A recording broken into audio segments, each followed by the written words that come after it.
Hello everyone. My name is Hitaj Shah और आज जो हम देखने वाले हैं मॉड्यूल 2 सेशन 7 की aspects of trading in futures market.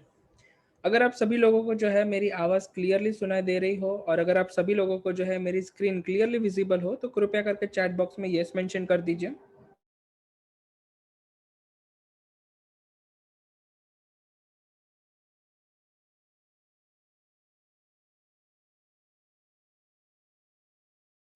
Okay, thank you everyone for your quick replies. So आज का ये जो सेशन है हम यहाँ पे फ्यूचर मार्केट के बारे में जानेंगे।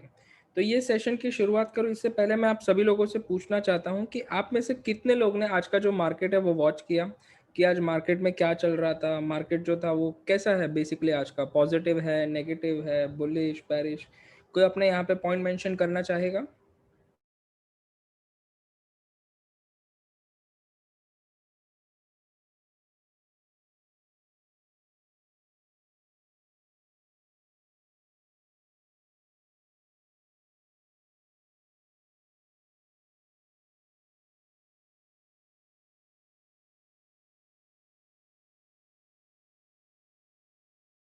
ओके, सो यहाँ पे जो पहला आंसर मुझे आया है, सागर जी कह रहे हैं आज का मार्केट जो है वो वॉलेटाइल है काफ़ी ज़्यादा। ओके, सो एक आंसर मुझे यहाँ पे सागर जी से मिला है।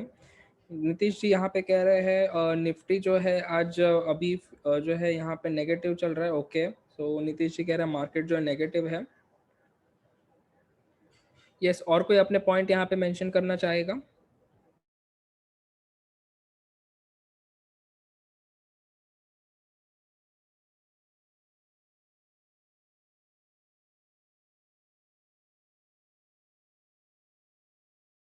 यस, तो अगर हम आज के मार्केट की बात करें तो मैं निफ्टी की अगर बात करता हूँ, निफ्टी जो है आज गैप डाउन के साथ यहाँ पे ओपनिंग हुआ था। गैप डाउन होने के बाद जो है अगर आप देखो कंसेक्यूटिवली निफ्टी ने जो है यहाँ पे एक अच्छा परफॉर्मेंस ये दिया है। जो निफ्टी अगर हम सुबह को देखें तो वो अप्रॉक्सीमेटली 100 पॉइंट्स डाउन था। वो अभी अप्रॉक्सीमेटली जो है एक आप कह सकते हो फ्लैट हो चुका है, मतलब 1 या 2 पॉइंट जो है अभी नेगेटिव साइड पे है। So this is nothing but it's all about today कि आज निफ्टी में यहाँ पे क्या हुआ था। सो ये जो है यहाँ पे आज का मार्केट अपडेट है। तो आज गैप डाउन होने की जो है यहाँ पे इसका रीज़न ये था कि आज मार्केट जो है अगर ग्लोबल मार्केट की बात करें तो यहाँ पे एक ठीक सा या लोअर परफॉर्मेंस थोड़ा देखा गया था। सो इसलिए जो है निफ्टी थोड़ा यहाँ पे एक जो है सॉफ्ट नोट में थोड़ा गैप डाउन के साथ इसका ओपनिंग हुआ था, बट स्टिल अगर हम देखें तो यहाँ पे मार्केट को जो है बेसिकली निफ्टी जो है अभी इतना नेगेटिव नहीं रहा। सुबह 100 पॉइंट्स नेगेटिव था, अभी 2-3 पॉइंट ही जो है यहाँ पे निफ्टी नेगेटिव है। So very good everyone. और मैं यहाँ पे कहना चाहूँगा कि जो भी लोग मार्केट को वॉच नहीं करते please start watching the market कि मार्केट में क्या हो रहा है, क्या नए अपडेट्स आ रहे हैं, तो उन सभी के साथ यहाँ पे आप जुड़े हुए रहिए। तो चलिए अभी हम ये सेशन की शुरुआत करते हैं। सो आज के ये जो सेशन है यहाँ पे हम सबसे पहले जानेंगे डेरिवेटिव क्या होता है। डेरिवेटिव समझने के बाद यहाँ पे हम देखेंगे कि फॉर एग्जांपल यहाँ पे हम देखेंगे कि लाइक फॉरवर्ड मार्केट क्या होता है, फ्यूचर्स मार्केट के बारे में जानेंगे। थोड़े बहुत टर्मिनोलॉजीज जो है वो मैं आपको दिखाऊंगा, कैसे आप बाई एंड सेल ऑर्डर देख सकते हो, कैसे आपको मार्जिन चेक करना है, एंड हम जो है इन दी एंड यहाँ पे देखेंगे मार्क टू मार्जिन। तो ये जो है ये आज के पूरे जो है सेशन का एजेंडा है। तो यहाँ पे जो है मैं पूछना चाहूँगा कि आप में से कितने लोग यहाँ पे जो है लाइक फ्यूचर्स मार्केट में ट्रेडिंग करते हो? Anyone who trades in futures market, like future में कोई ट्रेड करता हो? ओके, सो यहाँ पे एक आंसर मुझे अनिल जी से आया है। What about others? ओके, सागर जी कह रहे हैं ओके, नो। अनिकेत जी ओके, अवकाश जी ओके,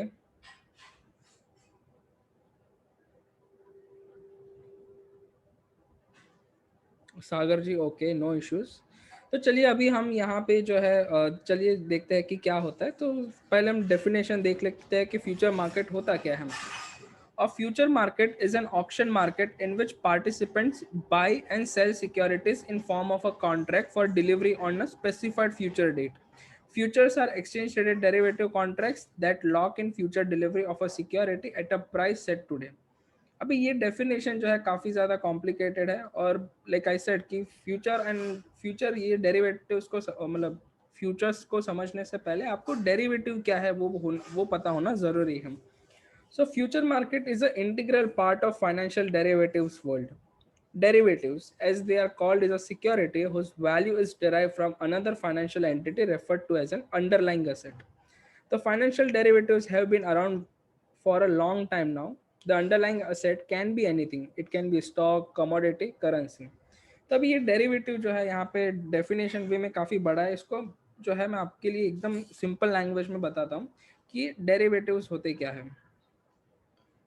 सो डेरिवेटिव जिनको नहीं पता डेरिवेटिव्स क्या होता है, तो चलिए देखते हैं. Just a second. अभी मैं आप सभी लोगों से पूछना चाहूँगा कि अगर मैं बात करता हूँ पनीर हो गया, दही हो गया, ऐसी कौन सी चीज़ रिक्वायर्ड है कि मैं जिससे पनीर और दही जो है बना सकता हूँ? क्या चीज़ मुझे रिक्वायरमेंट होगी to make paneer and a curd?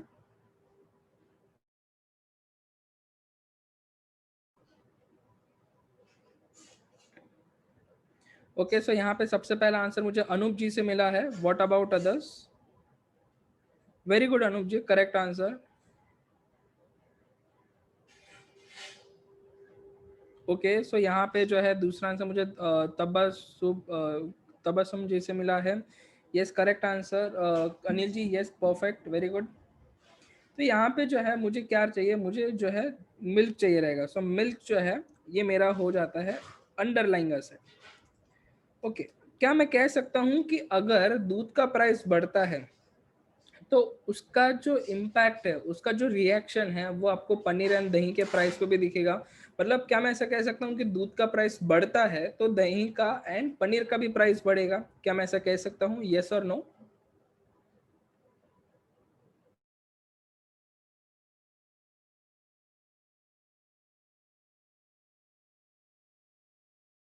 Yes. तो वैसे ही जो है स्टॉक मार्केट में भी कुछ इस तरीके से ही होता है कि स्टॉक मार्केट में क्या होता है, अगर मैं यहाँ पे बात करता हूँ स्टॉक मार्केट के पर्सपेक्टिव से, कि यहाँ पे अगर मान लीजिए कि रिलायंस का जो है,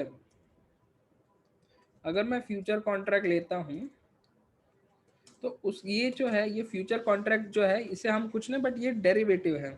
इसका जो है एक अंडरलाइंग असेट होगा, that is nothing but Reliance का cash and spot market price.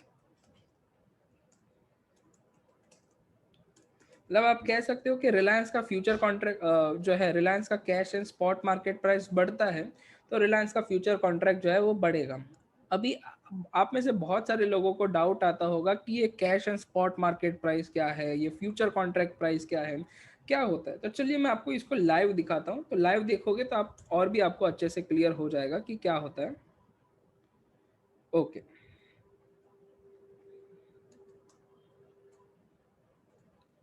सो यहाँ पे जो एक क्वेश्चन आया है, हाउ. ओके, सो जैसा कि हमने अनिल जी कैसा देखा कि शुरुआत में कि मिल्क का प्राइस बढ़ता है, तो अंडरलाइन असेट का अगर प्राइस बढ़ता है तो कैसे इसके प्राइस पे भी यहाँ पे इम्पैक्ट होता है. सेम उसी तरीके से कि रिलायंस का जो cash and spot market price है, तो इसे जो है हम यहाँ पे इसको अंडरलाइंग असेट कहेंगे.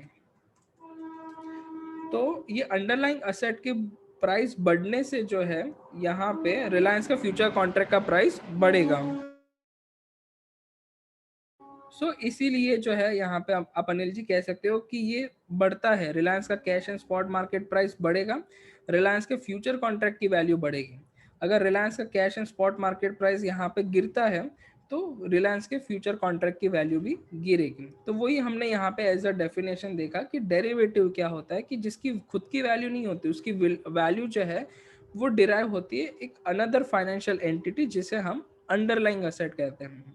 तो अगर मैं यहाँ पे आपको एक लाइव एग्जांपल दिखाऊं, लेट्स से यहाँ पे हम रिलायंस के एग्जांपल के साथ ही जाते हैं सो दैट आपको समझने में आसानी हो.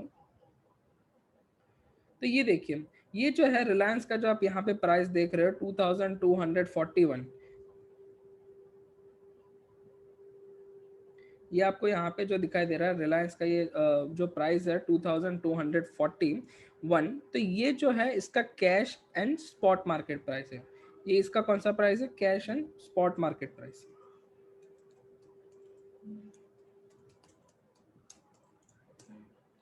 तो ये जो है ये इसका cash and spot market price हुआ. अभी मैं आपको दिखाऊंगा फ्यूचर्स कॉन्ट्रैक्ट प्राइस. तो मुझे इसके लिए क्या करना है, बस स्टार्ट पे जाना है. स्टार्ट पे जाने के बाद यहाँ पे मार्केट डेप्थ पे क्लिक करना है. जैसे ही मार्केट डेप्थ पे क्लिक करूंगा, यहाँ पे मुझे सिलेक्ट करना है NSE FO, that is national stock exchange futures option. यहाँ पे फ्यूचर स्टॉक रखिए और यहाँ पे मैं रिलायंस लिख देता हूँ।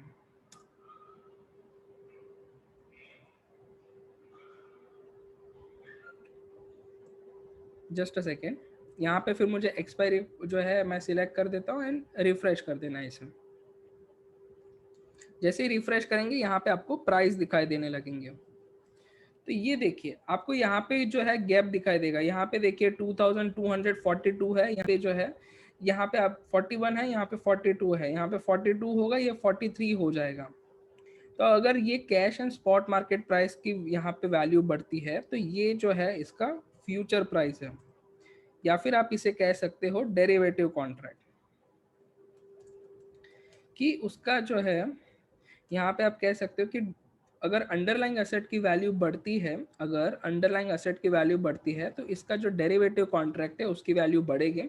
अगर अंडरलाइंग एसेट की वैल्यू कम हो जाती है तो इसकी वैल्यू भी कम हो जाएगी। तो पहले देखिए 40 था, 42 था, ये 43 हो गया। अभी जैसे जैसे ये गिरता जा रहा है यहाँ पे इसका भी वैल्यू गिरता चला जा रहा है। तो यहाँ पे आप कह सकते हो कि जैसे अंडरलाइंग एसेट बढ़ेगा डेरिवेटिव कॉन्ट्रैक्ट की वैल्यू बढ़ेगी। जैसे जो है अंडरलाइंग एसेट गिरता है यहाँ पे अंडर वैल्यू जो सॉरी अंडरलाइंग एसेट की अगर वैल्यू गिरती है तो डेरिवेटिव कॉन्ट्रैक्ट की वैल्यू गिरेगी। सो this is nothing but the ये डेरिवेटिव क्या होता है। तो सबको क्लियर हुआ डेरिवेटिव क्या है। तो डेरिवेटिव एक कॉन्ट्रैक्ट है जिसकी खुद की कोई वैल्यू नहीं होती, उसकी वैल्यू होती है उसके दूसरे कोई फाइनेंशियल एसेट के साथ, और जिसे हम कहते हैं अंडरलाइंग एसेट। तो उसे जो है हम बेसिकली डेरिवेटिव्स कहते हैं। सबको क्लियर है यहाँ तक? किसी को कोई डाउट है?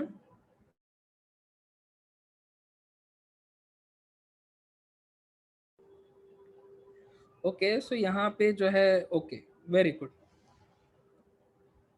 ओके अनिल जी, आपका डाउट क्लियर हुआ?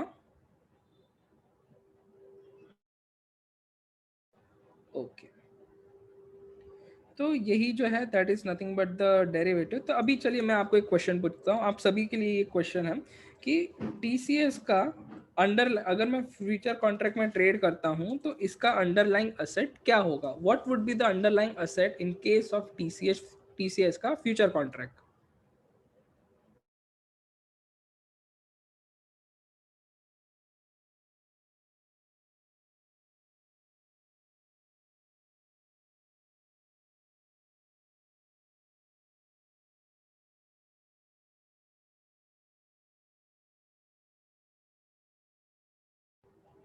Yes, what would be the, you can say, the underlying asset in case of TCS future contract?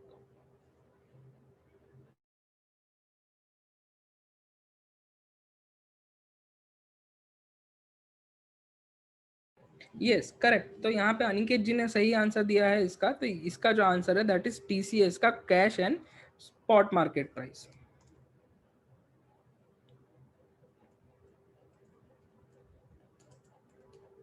Very good. तो ये जो है इसे हम कहते हैं डेरिवेटिव्स। तो चलिए अभी हम आगे बढ़ते हैं। अब हम समझेंगे फॉरवर्ड मार्केट के बारे में या फॉरवर्ड कॉन्ट्रैक्ट के बारे में। The pricing mechanism of the standing crops ready to be harvested at some point in the future. This method was to pay farmer much in advance, thereby structuring a true forward contract. अभी forward contract क्या होता है, चलिए अभी हम ये समझ लेते हैं कि फॉरवर्ड कॉन्ट्रैक्ट या फॉरवर्ड मार्केट क्या होता है। तो यहाँ पे जो है हम देखेंगे फॉरवर्ड मार्केट।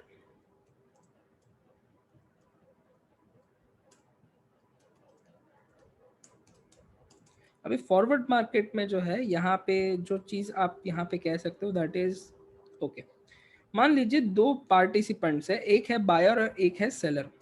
बायर जो है यहाँ पे मैं एक आईटीसी का एक एग्जांपल देना चाहूँगा कि आईटीसी जो है, आईटीसी को अपने जो है उनके पास एक एक प्रोडक्ट है जिसे हम कहते हैं आशीर्वाद आटा। किसी ने सुना है इस चीज़ के बारे में, आशीर्वाद आटा के लिए? तो ये जो है आशीर्वाद आटा जो है आईटीसी यहाँ पे बनाना चाहता है, और इसके लिए आईटीसी को वीट चाहिए, गेहूं चाहिए बेसिकली, और वो वीट को परचेज करना चाहता है। तो वो इस रीज़न से आईटीसी जो है एक बायर है। और यहाँ पे अगर मैं दूसरा है फार्मर, फार्मर जो है यहाँ पे प्रोड्यूसर है, वो यहाँ पे व्हीट को प्रोड्यूस करता है। तो ये जो चीज़ है आप कह सकते हो वो है, फार्मर क्या हो गया यहाँ पे, सेलर हो गया। अभी सिनेरियो कुछ इस तरीके से है कि अभी आप सभी को पता है कि लॉकडाउन का फेज है, बहुत सारे यहाँ पे अभी भी इश्यूज चल रहे हैं। तो ये देख के जो है दोनों पार्टिसिपेंट्स के दोनों के अलग अलग व्यूज हैं। आईटीसी को ऐसा लग रहा है कि आगे जो है, यहाँ पे मैं एग्जांपल के तौर पे बता रहा हूँ कि आईटीसी को ऐसा लग रहा है कि आगे जाके जो है जब इकोनॉमी ओपन हो जाएगा, जितने भी कमोडिटीज हैं उन सभी के प्राइस बढ़ जाएंगे। फार्मर को डर है कि ये थोड़े टाइम के लिए होगा, बट आगे जाके जो है चांसेस है कि और भी कुछ हो सकता है, कि जिससे जो है कमोडिटी मार्केट वापस जो है जैसे कि यहाँ पे बंद हो सकता है। तो दोनों का अपना अपना व्यूज था, दोनों को लगता था कि कुछ जो है, एक को लग रहा है, आईटीसी को लगता है प्राइस बढ़ेगा और फार्मर को लगता है प्राइस गिर जाएगा। तो अभी ऐसे टाइम पे जो है उन्होंने क्या किया, एक कॉन्ट्रैक्ट बनाया, आईटीसी और फार्मर आए और उन्होंने कॉन्ट्रैक्ट बनाया। ये जो कॉन्ट्रैक्ट है ये निगोशिएबल कॉन्ट्रैक्ट है, मतलब किसी तरीके का लीगल कॉन्ट्रैक्ट नहीं है, बस दोनों मिले और उन्होंने एक अग्रीमेंट कर दिया। अभी मान लीजिए आज का जो डेट है 21 जून 2021, और आज जो गेहूं का प्राइस चल रहा है, फॉर एग्जाम्पल यहाँ पे समझ लेते हैं आज का जो गेहूं का प्राइस है that is 10 rupees per kilo.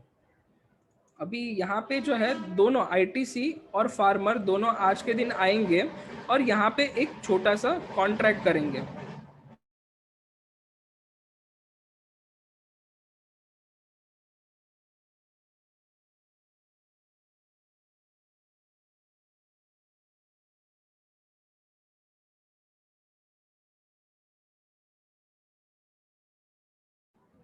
तो जहाँ पे वो जो है सब पहले ही जो है सारी चीज़ें मेंशन कर देंगे कि वो कितना यहाँ पे परचेस करने वाले हैं, कौन से प्राइस पे परचेस करने वाले हैं, और फार्मर जो है कब ये गुड्स को डिलीवर करेगा, सारी चीज़ें प्री डिटरमाइंड होगी। प्री डिटरमाइंड मतलब पहले से ही जो है अग्रीमेंट के दौरान ये सारी डिटेल्स जो है वो क्लियर कर देंगे। मान लीजिए आईटीसी को यहाँ पे जो है 1 लाख किलो जो है यहाँ पे गेहूँ परचेस करना है, जहाँ पे दोनों आज के प्राइस पे जो है यहाँ पे एंटर होते हैं, that is let's say 10 rupees per kilo. ये मैं सिर्फ एग्जाम्पल के लिए बता रहा हूँ कि प्राइस जो है 10 रुपीज प्रति किलो है, और ड्यूरेशन है 2 मंथ्स, मतलब 2 महीने के बाद जो है यहाँ पे फार्मर जो है वीट डिलीवर करेगा आईटीसी को। अभी मान लेते हैं कि 2 महीने हो गए, आफ्टर 2 मंथ्स यहाँ पे प्राइस जो है, let's say scenario number 1, price जो है वीट का लेट्स से हो जाता है 12 रुपीज पर केजी। अभी आप सभी लोग मुझे ये बताइए, अगर 2 महीने के बाद भाव जो है 10 का 12 रुपया हो जाता है, तो इस केस में किसको यहाँ पे प्रॉफिट होगा और किसको यहाँ पे लॉस होगा? आप सभी लोग आंसर दे, उसके पहले एक बार मैं जो है पूरा सिनारियो बता देता हूँ, सो दैट आपको जो है आप सही आंसर दे पाओ। आईटीसी एंड फार्मर के बीच में ये अग्रीमेंट हुआ है। अग्रीमेंट हुआ है 21 जून 2021 को 10 रुपए के प्राइस पे। यहाँ पे उन्होंने सारी चीज़ें पहले से ही जो है डिटरमाइन कर दी थी कि क्वांटिटी कितनी होगी, प्राइस कितना होगा, ड्यूरेशन कितना होगा, और इन दोनों का जो अग्रीमेंट प्राइस है दैट इज 10 रुपीज़, मतलब 10 रुपए में जो है चीज़ें एक्सचेंज होने वाली है। अभी मान लीजिए 2 महीने के बाद जो है प्राइस बढ़ जाता है, 10 का 12 हो जाता है, बट अग्रीमेंट का प्राइस है 10 रुपया, और जो चीज जो प्राइस पे गुड्स एक्सचेंज होगा that would be on agreement price. अभी प्राइस जो है 12 रुपया हो गया है, तो इस केस में किसको यहाँ पे फायदा होगा और किसको यहाँ पे लॉस होगा? यस एग्जैक्टली, वेरी गुड यहाँ पे Anil ji, yes correct answer, very good Tabassum ji, yes correct answer, Anup ji perfect. आप पूरा लिखिए किसको प्रॉफिट होगा किसको लॉस होगा, मतलब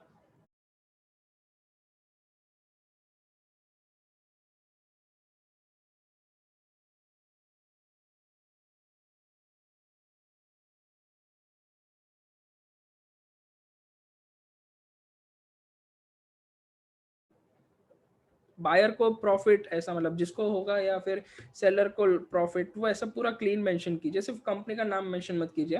प्रॉफिट किसको होगा एंड लॉस किसको होगा?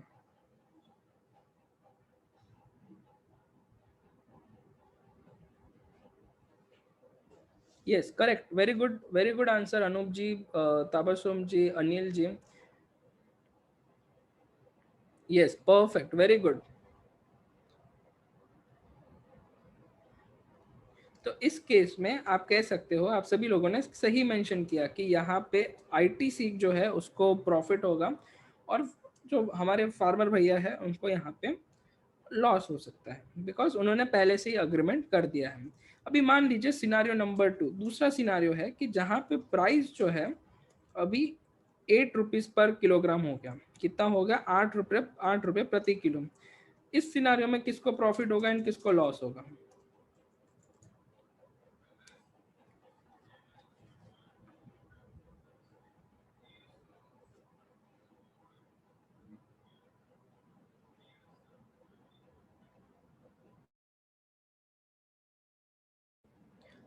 Yes, exactly. Very good, Anup ji. Very good, Tabasum ji. Yes, correct. Very good, Anil ji. तो यहाँ पे आप कह सकते हो कि फार्मर को यहाँ पे प्रॉफिट होगा एंड आईटीसी को यहाँ पे लॉस होगा। तो यस, तो आप सभी ने यहाँ पे, यहाँ जो है आपने सही कहा। तो ये जो फॉरवर्ड कॉन्ट्रैक्ट है, फॉरवर्ड कॉन्ट्रैक्ट के थोड़े बहुत लिमिटेशंस थे, मतलब थोड़े बहुत डिसएडवांटेजेस थे। सबसे पहले यहाँ पे जो लिमिटेशन था, दैट वाज डिफॉल्ट रिस्क। कौन सा रिस्क था? Default risk. अभी डिफॉल्ट रिस्क क्या होता है? डिफॉल्ट रिस्क का मतलब ये होता है कि वन ऑफ द पार्टीज, यहाँ पे वन ऑफ द पार्टीज जो है वो कॉन्ट्रैक्ट को सरेंडर कर देता है।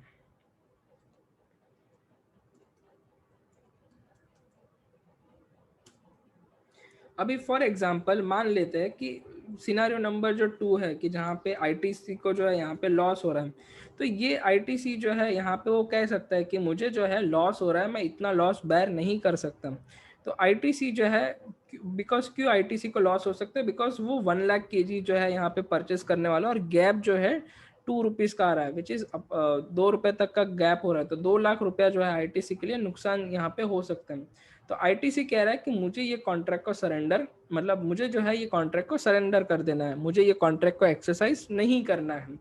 सो ऐसे टाइम पे जो है, ऐसे टाइम पे जो रिस्क होता है कि कोई भी एक पार्टी जो है यहाँ पे जो कॉन्ट्रैक्ट को सरेंडर कर देता है, उसे हम डिफॉल्ट रिस्क कह देते हैं। मतलब उसने अपने हाथ खड़े कर दिए। कोई भी यहाँ पे आईटीसी जो है अपने, उसने अपने हाथ खड़े कर दिए कि मैं जो है आपके पास से जो है खरीद नहीं पाऊंगा, बिकॉज मुझे जो है यहाँ पे नहीं अफोर्डेबल हो रहा है। तो ऐसे टाइम पे क्या हो सकता है? ऐसे टाइम पे जो है एक लिक्विडिटी रिस्क का जो है जनरेट हो सकता है। कि लिक्विडिटी रिस्क मतलब क्या? Lack of availability of buyer and seller. अभी ये क्या होता है, चलिए मैं आपको बताता हूँ कि अभी जो है आईटीसी ने जो है यहाँ पे सरेंडर कर दिया, बोलता है कि आईटीसी कह रहा है कि मैं अभी आपके साथ जो है ये कॉन्ट्रैक्ट कर नहीं कर पाऊंगा। तो अभी ऐसे टाइम पे सेलर जो है, जो फार्मर है, उसके लिए काफी ज्यादा डिफिकल्ट हो जाएगा ऐसा बायर ढूंढना जो 1 लाख केजी वीट भी परचेस करना चाहता हो, प्लस 10 रुपए के प्राइस पे।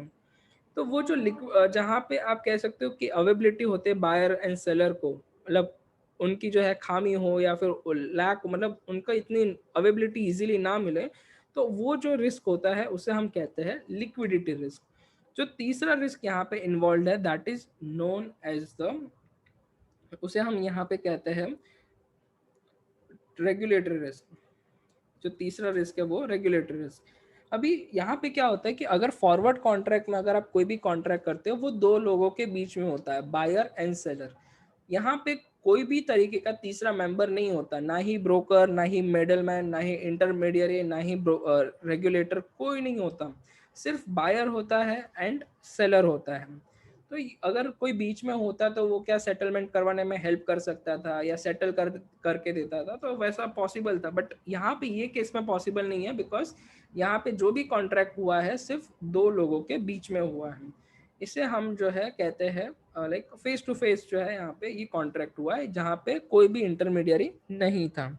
तो ये इतने सारे इसके डिसएडवांटेज थे, तो ये सारे डिसएडवांटेज को कम करते हुए या ओवरकम करते हुए एक नया प्रोडक्ट या एक नया कॉन्ट्रैक्ट को डेवलप किया गया। कोई उस कॉन्ट्रैक्ट का नाम गेस करना चाहेगा? What would be the contract name जो इन्होंने नया बनाया होगा उसका? Anyone who wants to make a guess?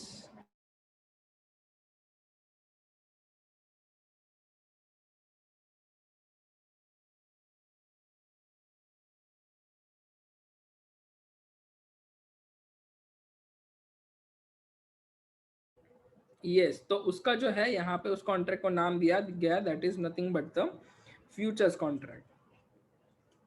तो जितने भी चीज़ें यहाँ पे डिसएडवांटेज थी फॉरवर्ड कॉन्ट्रैक्ट की, वो सारी चीज़ों को यहाँ पे ओवरकम करते हुए उन सारी चीज़ों को यहाँ पे इसके कैरेक्टरिस्टिक्स बना दिए।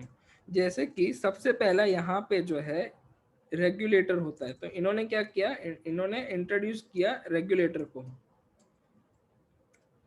मतलब रेगुलेटर मतलब कौन, यहाँ पे जो है आप कह सकते हो कि जो भी जो है सेबी जो है पूरे चीज़ों को रेगुलेट करता है। At the same time exchange जो है वो बायर्स एंड सेलर को यहाँ पे यहाँ पे आप कह सकते हो कि इंटर जो है ये मतलब बायर्स एंड सेलर्स को यहाँ पे मिलवाने का जो एक प्लेटफॉर्म होता है, that is nothing but the exchange. तो इन्होंने यहाँ पे रेगुलेटरी रिस्क जो था मतलब उसको कम किया और उन्होंने यहाँ पे एक्सचेंज को इंट्रोड्यूस किया।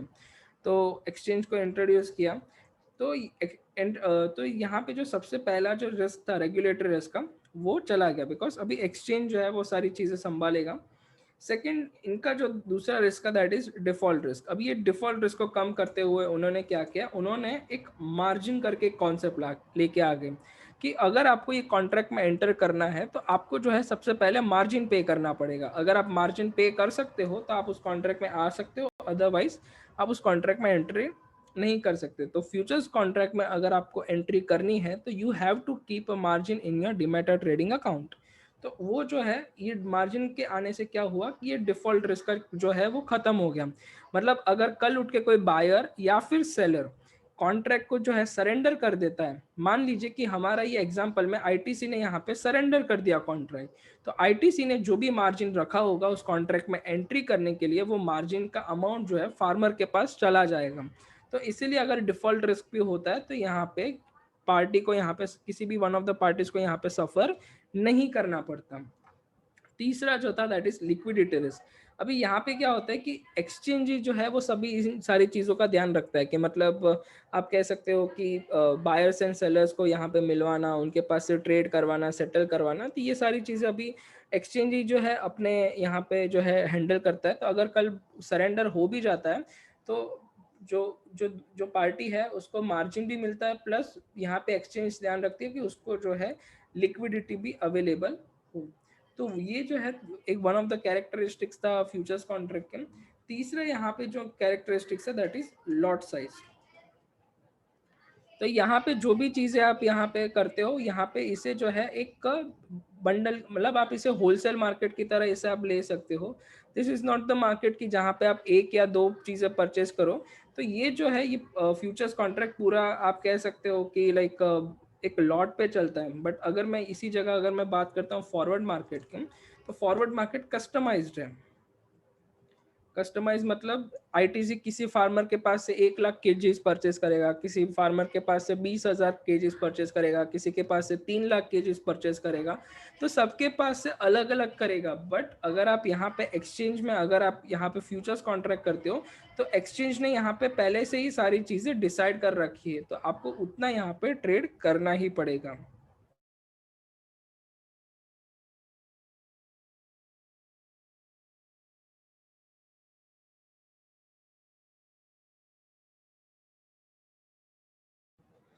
ये सारी चीज़ें जो है यहाँ पे जो है फ्यूचर्स कॉन्ट्रैक्ट के कैरेक्टरिस्टिक्स है। मतलब इन्होंने एक्सचेंज इंट्रोड्यूस करवाया, मार्जिन, लॉट साइज में, मतलब यहाँ पे जो भी सिक्योरिटी है वो आप एक या दो यूनिट में परचेस नहीं कर सकते, आपको एक या दो लॉट में परचेस करना पड़ेगा। सो फॉर एग्जांपल अगर मैं बात करता हूँ रिलायंस की, तो रिलायंस कैसा है कि इसके एक लॉट के अंदर 250 का क्वांटिटी आता है, तो मिनिमम आपको उतना क्वांटिटी परचेस करना ही पड़ेगा, तो ही जो है आप उस कॉन्ट्रैक्ट में एंटर कर पाएंगे। ऐसा नहीं कि आपको लगता है कि नहीं मेरे को सिर्फ 50 या 60 रिलायंस परचेस करना है, नो, ऐसा पॉसिबल नहीं है।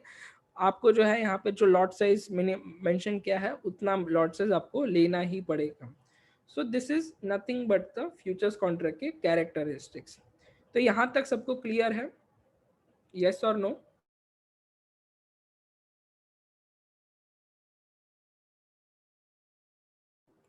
ओके। सो अभी जो है यहाँ पे अभी हम ये डेफिनेशन पढ़ेंगे। ये डेफिनेशन अभी आपको एकदम इजीली समझ जाएगा कि क्या बताना चाह रहे हैं ये लोग। तो फॉरवर्ड मार्केट वाज प्राइमरीली, इसको स्टार्ट क्यों किया गया था, क्योंकि वो प्रोटेक्ट कर सके इंटरेस्ट को, मतलब फार्मर के इंटरेस्ट को यहाँ पे प्रोटेक्ट कर सके किस चीज से, जो भी एडवर्स प्राइस मूवमेंट, मतलब जो एकदम फ्लक्चुएट होता है प्राइस को, उसके सामने से। इस उसके लिए basically in forward market the buyers and seller enter into the agreement to exchange the good for the cash. मतलब हमारे एग्जांपल में आईटीसी को यहाँ पे जो है गुड्स मिलेगा, उसको व्हीट मिलेगा, और फार्मर को यहाँ पे कैश अवेलेबल होगा। द एक्सचेंज जो भी होता है यहाँ पे happens at a specific price on a specific future date. यहाँ पे पहले से ही जो है प्राइस एंड फ्यूचर डेट जो है यहाँ पे डिसाइड कर दिया जाता है।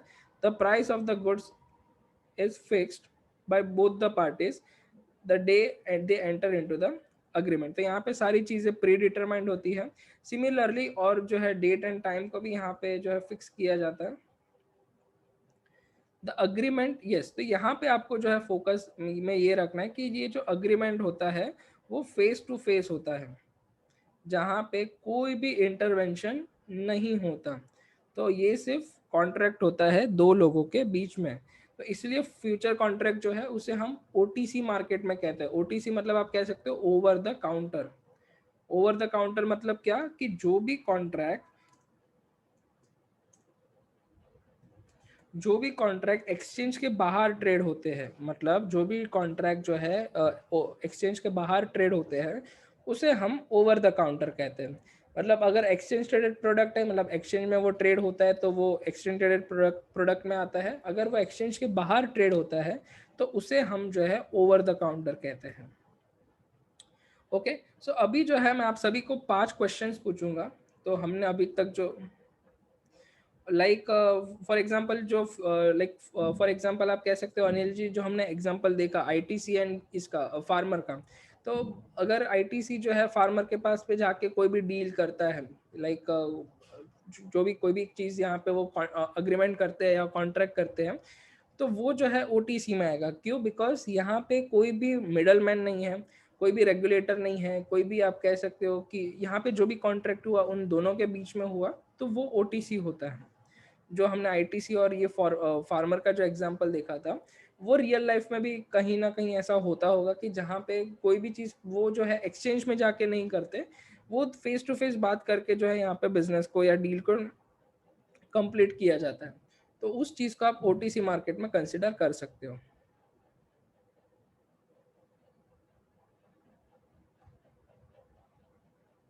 Over the counter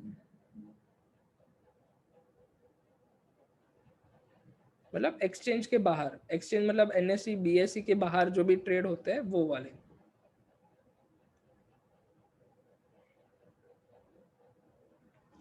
okay, clear Anil ji?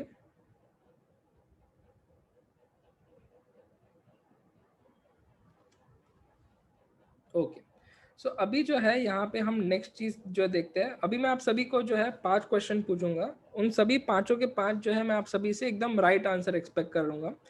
तो यहाँ पे जो है दो पार्टिसिपेंट्स है। राम होलसेल सेलर है of the corn in the market, where Lakshman is the retail seller in the market.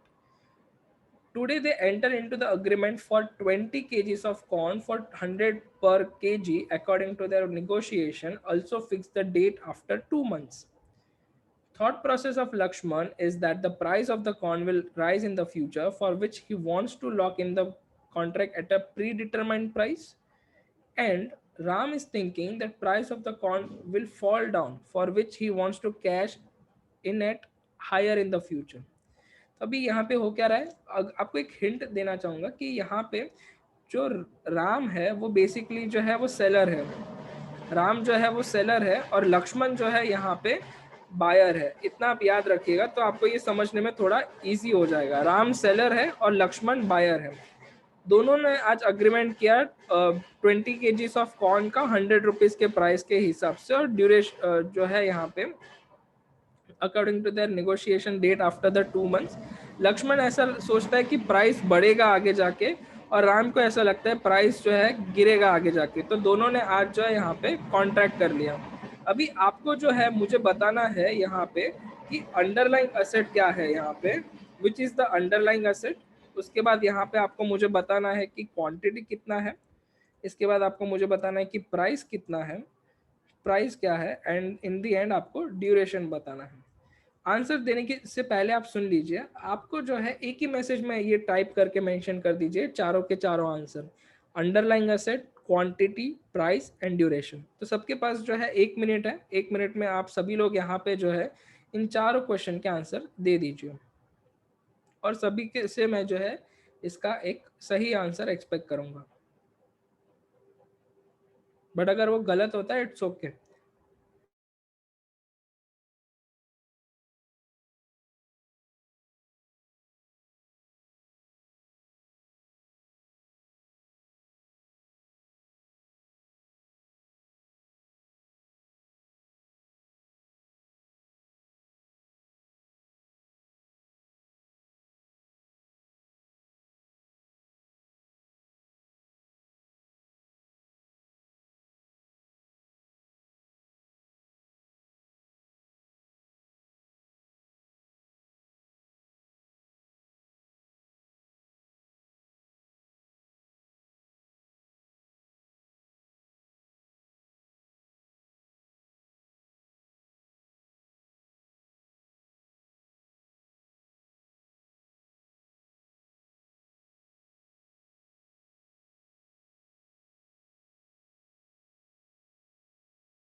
Okay, सो सबसे पहला मुझे यहाँ पे आंसर आया है,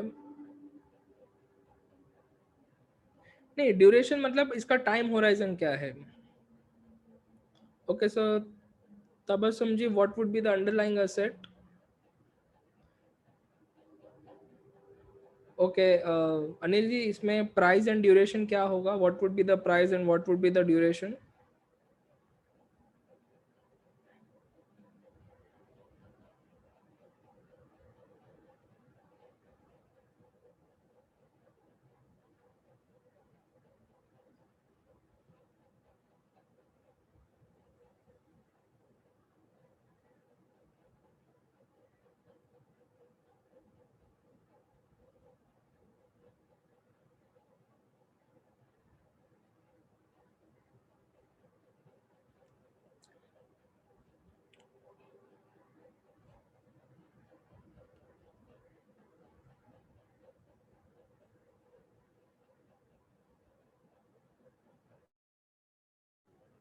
ओके सो यहाँ पे जो है ये अनिल जी से मुझे एक आंसर मिला है, ओके अनूप जी से, ताबसम जी से। ओके तो यहाँ पे आप कह सकते हैं आंसर यहाँ पे अंडरलाइंग एसेट जो है वो है कॉर्न, क्वांटिटी है 20 kgs, प्राइस जो है 100 का है and duration is 2 month.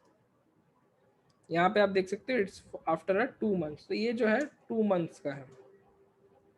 Okay ये जो है अभी आप सभी लोगों ने इसका आंसर मुझे करेक्ट मेंशन किया। अभी लास्ट लास्ट क्वेश्चन सभी के लिए, कि अगर जो है मान लीजिए कि प्राइस जो है यहाँ पे ये 100 रुपया नहीं रहा, 2 महीने के बाद ये हो चुका 150 रुपया, कितना हो गया अभी ये बढ़ के हो गया 150। सो इस टाइम पे क्या होगा, किसको यहाँ पे फायदा होगा, किसको नुकसान होगा।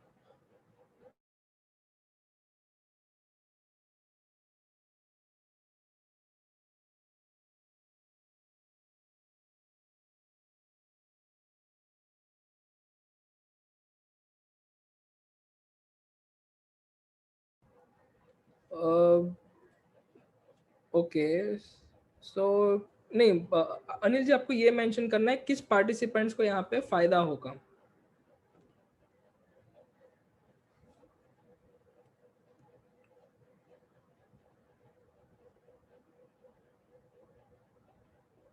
ओके कोई कह रहा है लक्ष्मण, कोई कह रहा है राम, किसको फायदा होगा। ओके मैं एक बार वापस बता देता हूँ, राम सेलर है और लक्ष्मण बायर है, और प्राइस जो है अभी बढ़ गया है, 100 से 150 हो गया, तो किसको फायदा होगा।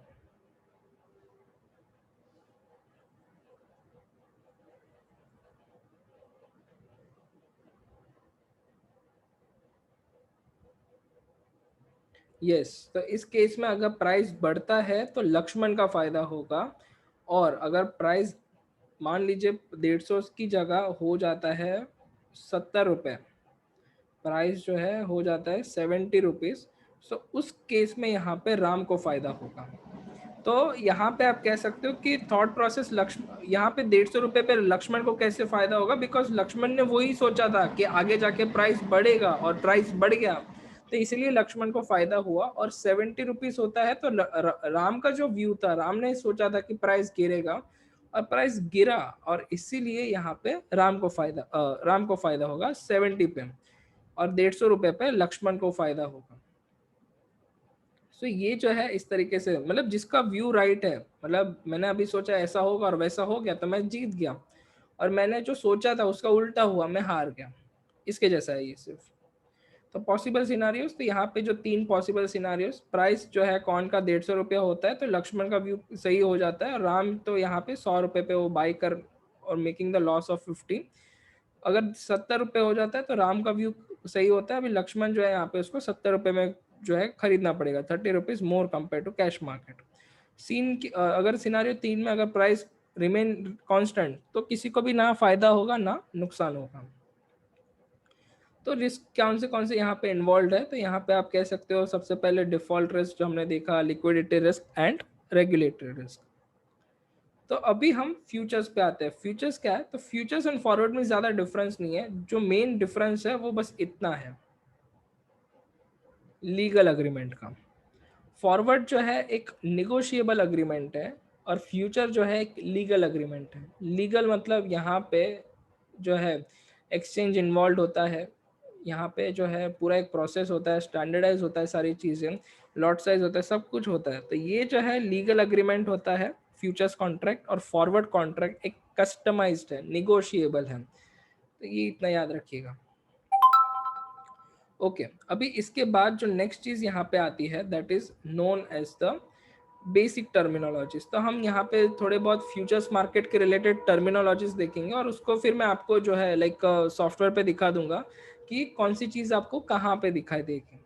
तो सबसे पहले आता है स्टैंडर्डाइज कॉन्ट्रैक्ट। अब स्टैंडर्डाइज कॉन्ट्रैक्ट क्या होता है? स्टैंडर्डाइज कॉन्ट्रैक्ट मतलब आप कह सकते हो कि फ्यूचर्स कॉन्ट्रैक्ट में कुछ भी होता है वो सब स्टैंडर्ड होता है। मतलब ऐसा नहीं कि आपको जो मन चाहा वैसा कर सकते हो, नहीं। जो एक्सचेंज ने कहा दैट इज फाइनल। एक्सचेंज कहता है यहाँ पे 50 तो उसका 50 ही होगा। रिलायंस के लिए 250 तो वो 250 में ही क्वांटिटी में वो जो होगा वो चेंजेस होगा, तो उसमें हम कुछ नहीं कर सकते कि 250 की जगह 200 या 250 की जगह 300, नो, नॉट पॉसिबल। एक्सचेंज ने कहा इतना तो इतना होगा ही होगा। तो in the future contract the parameters are standardize, they are not negotiable, मतलब आप उसके साथ कुछ भी मॉडिफिकेशन नहीं कर सकते। That is the first thing, standardise contract. Second है future contracts are time bound, मतलब फ्यूचर्स कॉन्ट्रैक्ट जो है यहाँ पे एक पर्टिकुलर टाइम के साथ आता है आपके पास। मतलब 1 महीने का हो सकता है, 2 महीने का हो सकता है, मैक्सिमम आप फ्यूचर्स कॉन्ट्रैक्ट जो है इक्विटी के पॉइंट ऑफ व्यू से मैक्सिमम आप उसे 3 महीने तक जो है होल्ड कर सकते हो। 3 महीने से ज़्यादा आप उसे होल्ड नहीं कर सकते। In the futures market, contract would be available in 1 month, 2 month, and 3 month time frame. The time frame till which contract last is called the expiry. मतलब आप जो है जितने टाइम तक आप उस कॉन्ट्रैक्ट जो है होल्ड कर सकते हो, जो लास्ट डे होता है उस कॉन्ट्रैक्ट का, that is known as the expiry. अभी ये जो टाइम बाउंड है, इसके रिलेटेड भी जो है थोड़े बहुत मार्केट में जार्गन्स है जो लोग इस्तेमाल करते हैं। अगर आपका जो कॉन्ट्रैक्ट है वो 1 मंथ का कॉन्ट्रैक्ट है, तो उसे जो है हम फ्रंट या फिर करंट मंथ कॉन्ट्रैक्ट कहते हैं।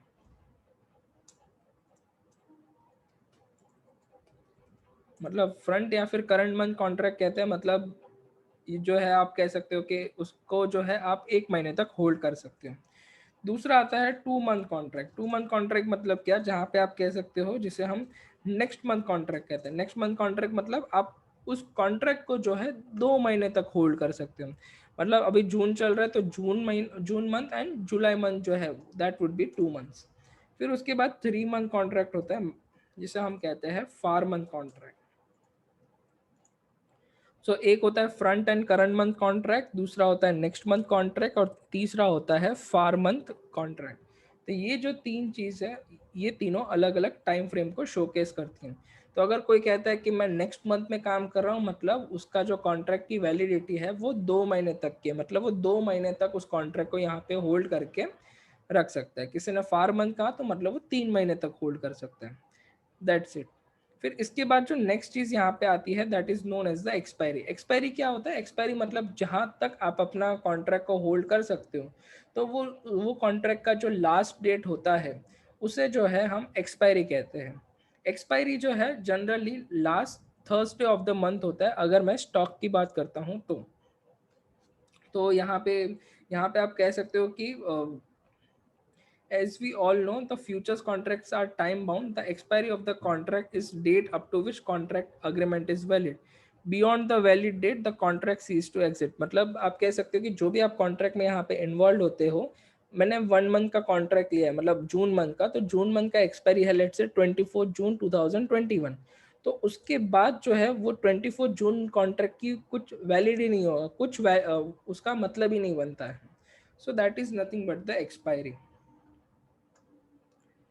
अभी फ्यूचर्स कॉन्ट्रैक्ट्स आर ट्रेडेबल, मतलब अभी बहुत सारे लोगों को ऐसा डाउट आता है कि अगर मैंने यहाँ पे 3 महीने तक का कॉन्ट्रैक्ट ले लिया तो क्या मुझे उसको 3 महीने तक होल्ड करना पड़ेगा? नहीं, ऐसा नहीं होता। मतलब आप सिलेक्ट करते हो भले 4 मंथ कॉन्ट्रैक्ट, बट आप जो है आप चाहते हो कि नहीं, मैंने अभी खरीदा 3 महीने के लिए, मतलब फॉर एग्जाम्पल मैंने यहाँ पे सोचा कि मैं जो है इसको सो फॉर एग्जांपल अभी अगस्त मंथ का मैंने यहाँ पे कॉन्ट्रैक्ट परचेज किया, तो अभी अगस्त मंथ तक मुझे उसका वेट करना है, ऐसा नहीं है। अभी मैंने मान लीजिए कि 3 बजे मैंने वो कॉन्ट्रैक्ट को परचेज किया, 3:10 को भी अगर निकाल देना है या 3:05 को भी अगर मुझे वो कॉन्ट्रैक्ट को निकाल देना है, मैं कर सकता हूँ ऐसा। तो मैं क्या करूँगा, वो कॉन्ट्रैक्ट किसी और को ट्रांसफ़र कर दूंगा। The future contract is easily tradable. At any point in time, if my view changes, I can just transfer the contract to someone else and get out of the agreement.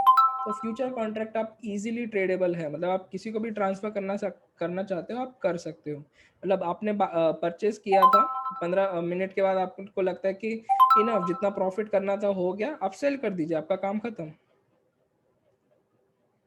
So Anil ji, transfer मतलब क्या? मान लीजिए कि आपने, जैसा कि मैंने अभी आपको कहा, आप सभी को कि आपने कोई कॉन्ट्रैक्ट परचेज किया, मतलब रिलायंस का फ्यूचर कॉन्ट्रैक्ट आपने 3 बजे परचेज किया, ओके, और 3:05 को लगता है कि आपको जितना प्रॉफिट करना था आपने कर लिया है, तो बस सेल कर दीजिए, आपका कॉन्ट्रैक्ट किसी और को ट्रांसफर हो जाएगा फिर।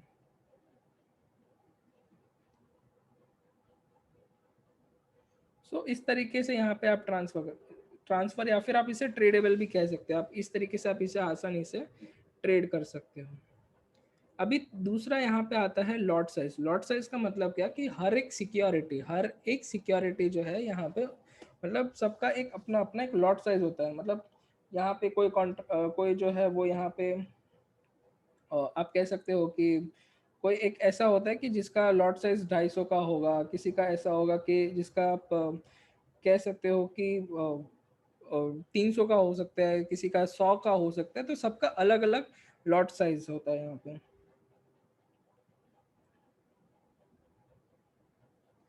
फ्यूचर्स, तो यहाँ पे futures is a standardized contract where everything related to the agreement is predetermined. Lot size is one such parameter. Lot size specifies the minimum quantity that you will have to transact in futures contract. Lot size varies from one asset to another. So this is nothing but the lot size. ये जो है lot size भी मैं आपको live दिखाऊंगा। Okay, सो अभी कोई मुझे बता सकते हैं कि इंडियन का जो स्टॉक मार्केट है, इंडिया का जो स्टॉक मार्केट है, उसको रेगुलेट कौन करता है? स्टॉक मार्केट के बारे में अगर मैं बात करता हूँ, तो इंडिया के स्टॉक मार्केट को यहाँ पे रेगुलेट कौन करता है?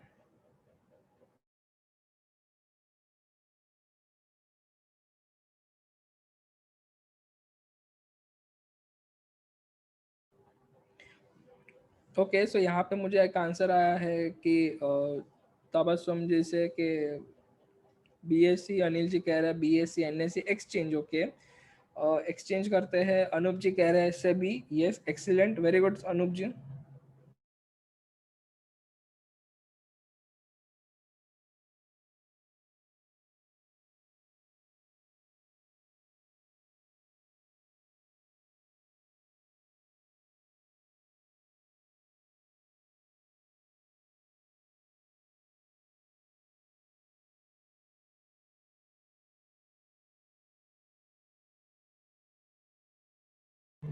Okay, so the answer is SEBI. तो अगर हम बात करते हैं यहाँ पे इंडियन मार्केट के बारे में, ये तो एक्सचेंज भी जो है यहाँ पे बहुत सारी चीज़ों का ध्यान रखते हैं। तो अगर मैं बात करता हूँ फ्यूचर्स मार्केट पे, तो future market is highly regulated by the SEBI in India. The regulator authority SEBI, SEBI का जो फुल फॉर्म है that is securities and exchange board of India. It always look after the activities in the market, मतलब market में जो भी होने वाली activities है उन उस पर जो है उनका ध्यान रहता है, और उनका यही मानना है कि सभी चीज़ें यहाँ पे एकदम स्मूथली रन करें। तो इससे क्या होता है, this also means the default on a future agreement is a hardly possibility. तो हमने देखा था कि फॉरवर्ड में डिफॉल्ट हो सकता था, तो यहाँ पे एक वन मोर रीजन है कि वो यहाँ पे फ्यूचर्स कॉन्ट्रैक्ट में डिफॉल्ट इसीलिए नहीं होता बिकॉज सेबी सारी चीज़ों का ध्यान भी रखता है। जैसे एक्सचेंज रखता है वैसे ही सेबी भी रखता है कि जिससे सारी चीज़ें जितने भी प्रोसेस है एकदम अच्छे से स्मूथ तरीके से चले। सो ये जो है यहाँ पे दूसरा यहाँ पे पॉइंट था रिगार्डिंग द डिफॉल्ट रिस्क, ये डिफॉल्ट रिस्क यहाँ पे क्यों नहीं होता। अभी यहाँ पे जो नेक्स्ट चीज आता है that is known as the open interest. Okay, कोई बता सकता है ओपन इंटरेस्ट क्या होता है? What is the open interest?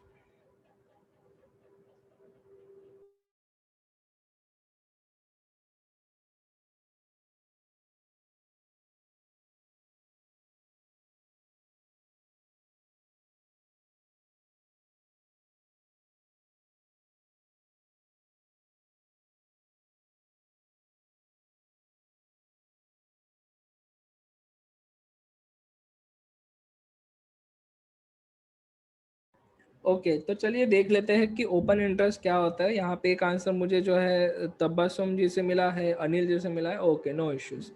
तो चलिए देख लेते हैं कि ओपन इंटरेस्ट क्या होता है। पहले इसको थियरी में देख लेते हैं, फिर आपको मैं एकदम एकदम इजी वे में बताता हूँ कि ओपन इंटरेस्ट क्या होता है।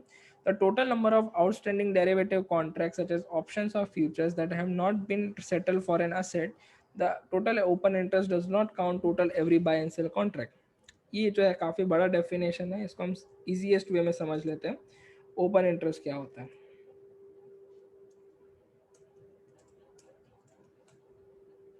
ओपन इंटरेस्ट मतलब नंबर ऑफ कॉन्ट्रैक्ट जो आउटस्टैंडिंग है, मतलब जो अभी भी ओपन है, जो अभी तक सेटल नहीं हुए, ऐसे कॉन्ट्रैक्ट जो ओपन है अभी तक सेटल नहीं हुए, उसे हम ओपन इंटरेस्ट कहेंगे। फॉर एग्जाम्पल कैसे, तो और भी एक एग्जाम्पल के पॉइंट ऑफ व्यू से समझाता हूँ मैं आपको। एक कॉन्ट्रैक्ट है, ओके, एक ही कॉन्ट्रैक्ट है मार्केट में अभी फिलहाल, एक बाय करके रखा है, एक सेल करके रखा है। तो मान लीजिए एक पार्टिसिपेंट है, उनका नाम है दर्शन, एक का नाम है यहाँ पे राज। अभी दर्शन जो है उसने एक कॉन्ट्रैक्ट जो है फ्यूचर का बाय किया। आई विल रिपीट अगेन, दर्शन ने सिर्फ एक कॉन्ट्रैक्ट अभी बाय किया है, उसने अभी तक ये कॉन्ट्रैक्ट को सेल नहीं किया है। एट द सेम टाइम राज ने यहाँ पे एक कॉन्ट्रैक्ट सेल करके रखा है, उसने अभी तक ये कॉन्ट्रैक्ट को बाय नहीं किया। तो इस केस में क्या होगा, मेरा ओपन इंटरेस्ट जो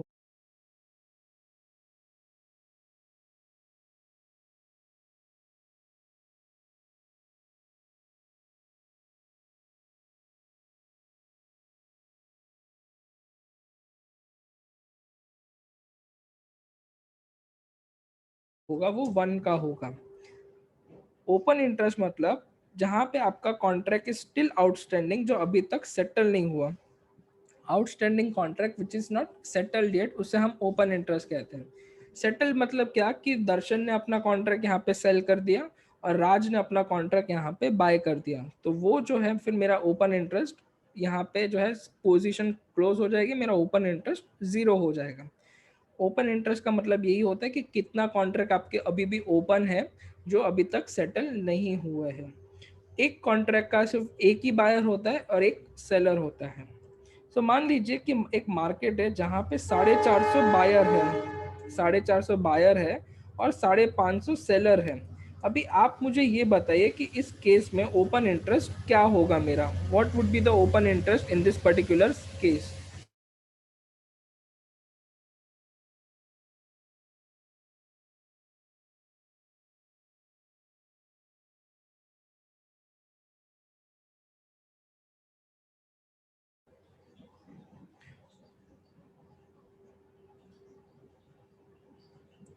ओके, एक पॉइंट मुझे यहाँ पे अनिल जी से मिला है। Okay, what about others?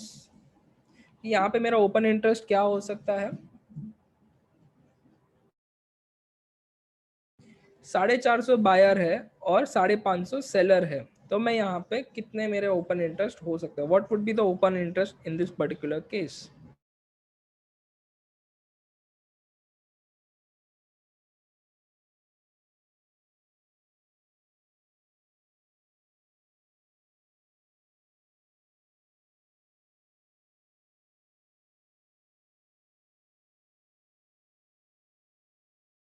Okay, एक आंसर मुझे यहाँ पे ताबसुम जी से मिला है।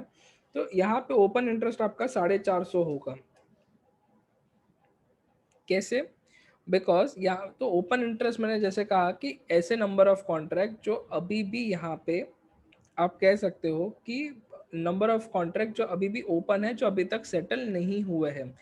मतलब अगर आप इसको जो है इस तरीके से भी सोच सकते हैं कि एक मार्केट है। ओके, एक मार्केट है जहाँ पे खरीदने वाले 450 लोग हैं और बेचने वाले 550 लोग हैं। उस मार्केट में क्या होगा कि 450 बायर जो है सभी के पास से, सभी सेलर के पास से एक एक चीजें लेंगे, तो वो 450 कॉन्ट्रैक्ट वहां पे पॉसिबल है। तो बाकी जो है, तो यहाँ पे कॉन्ट्रैक्ट कितने पॉसिबल है? सिर्फ 450। तो क्वेश्चन आता है कि वो जो बीच का 100 हो डिफरेंस होगा उसका क्या? तो अगर आगे जाके बायर जो है 450 से 550 हो जाता है तो ओपन इंटरेस्ट बढ़ जाएगा। उसी जगह अगर सभी लोग अपने पोजीशन क्लोज करने लगे तो ओपन इंटरेस्ट कम हो जाएगा। तो 450 वुड बी द आंसर। आपको इसका एक शॉर्टकट बताऊं कैसे इसको याद रखना होता है। जो भी इन दोनों में कम वैल्यू होगा, बायर एंड सेलर, उन दोनों में से जो भी वैल्यू कम होगा, जो लोवेस्ट होगा, वो आपका ओपन इंटरेस्ट होगा। अभी मान लीजिए एक एग्जांपल आपको बताता हूँ। 350 जो है बायर है और यहाँ पे 125 जो है यहाँ पे सेलर है। अभी इस केस में ओपन इंटरेस्ट क्या होगा?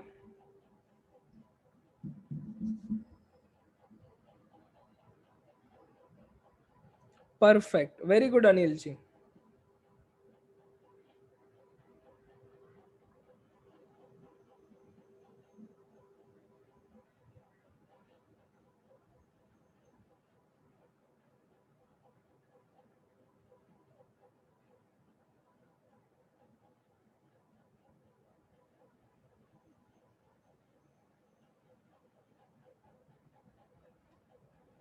यस करेक्ट अनूप जी। तो यहाँ पे इस केस में मेरा आंसर होगा 125। So open interest is 125। तो इस जो लोवेस्ट होता है ना उन दोनों में से, तो वो भी जो है आपका, आप ओपन इंटरेस्ट कंसिडर कर सकते हो। Now contract value. अभी कॉन्ट्रैक्ट वैल्यू और मार्जिन जो है मैं आपको साइमल्टेनियसली बता देता हूँ कि क्या होता है। बहुत इजी है दोनों, बहुत इजी। अगर मैं कॉन्ट्रैक्ट वैल्यू की बात करता हूँ, contract value it's nothing but, आप कह सकते हो, मान लीजिए कि कंपनी है रिलायंस, उसका अभी मान लीजिए प्राइस चल रहा है 2220 का। उसका लॉट साइज जो है, एक लॉट के अंदर टोटल 100 शेयर है, 250 आते हैं लेट से, बट फॉर टाइमिंग मैं यहाँ पे 100 मेंशन कर रहा हूँ। तो कॉन्ट्रैक्ट वैल्यू क्या होगा इसका? Contract value is 2220 multiplied by 100, that is 2,22,000। ये जो है इसका मेरा कॉन्ट्रैक्ट वैल्यू होगा। मतलब जिस प्राइस पे मैंने उसको